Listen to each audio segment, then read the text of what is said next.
Admiral Zextai of the Galactic Empire stared at the holographic display with 4 eyes wide in disbelief. The blue marble that was Earth rotated slowly before him, its surface now dotted with structures that defied everything the Empire's xenobiologists had concluded about this backwater planet. "Run the scan again," he commanded, his mandibles clicking in agitation. Lieutenant Vorth manipulated the controls with trembling appendages. "Sir, the readings are consistent. The humans have constructed cities on the water. 3 years ago, the Empire had classified Earth's vast oceans as completely uninhabitable. The preliminary survey had been thorough, or so they thought. The planet's surface was 71% covered in a corrosive liquid that would dissolve most known building materials within solar cycles. The indigenous species, these humans, were terrestrial mammals who clearly belonged on the small patches of solid ground scattered across their world. The Empire's assessment was simple. Any civilization advanced enough for spacefaring technology would have long since abandoned such a hostile environment. They had been catastrophically wrong.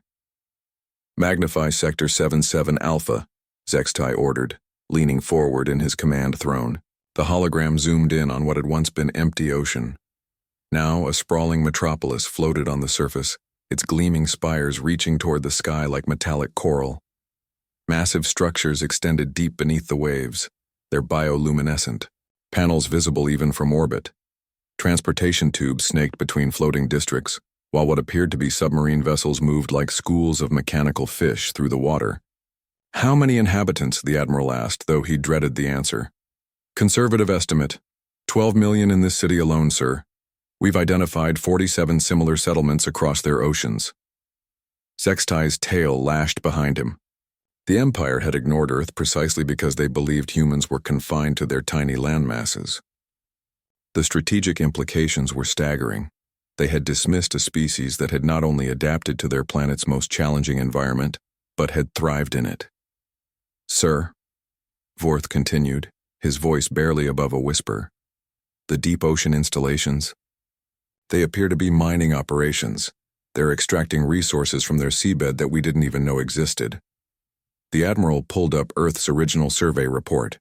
The bureaucrats had been so focused on the uninhabitable nature of the oceans that they'd never bothered to scan beyond the surface. Standard procedure for worlds deemed unsuitable for advanced civilizations. "Show me their defensive capabilities," he growled. The display shifted to show a human vessel breaching the surface like some ancient leviathan. Sleek and predatory, it launched skyward before diving back beneath the waves with impossible grace. Energy readings indicated weapon systems that could operate both above and below the water. A dual-environment military doctrine that no Empire species had ever conceived. "Sir, incoming transmission from Earth." A human appeared on the communication screen. A female with the characteristic pale skin and strange hair covering that marked their species. She wore what appeared to be a military uniform adorned with symbols depicting various sea creatures. "Greetings, Admiral Zextai," she said in perfect Imperial standard, though her accent was strange, lilting like the sound of waves. "I am Fleet, Commander Marina Santos of the Pacific Federation. We've been monitoring your observation of our world." Zextai straightened, trying to project authority, despite his shock. "I am Admiral Zextai of the Imperial Survey Fleet. Your species was classified as pre-interstellar. These constructions were not in our initial reports." Commander Santos smiled, revealing those unsettling white teeth that humans possessed. "That's because you never looked beneath the surface, Admiral. Your people assumed that because something was difficult for you, it must be impossible for us. The oceans of your world are corrosive. The pressure at depth would crush any known hull design, corrosive to your materials perhaps. We've been building with bioengineered coral composites and pressure-resistant alloys for over a century. What you call uninhabitable, we call home."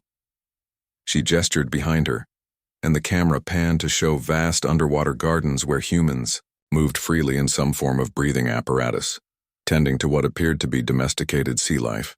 "Your initial survey was quite flattering, actually," Santos continued, "calling our oceans impossible to colonize and hostile to all known life. It gave us excellent cover while we developed our deep-sea civilization.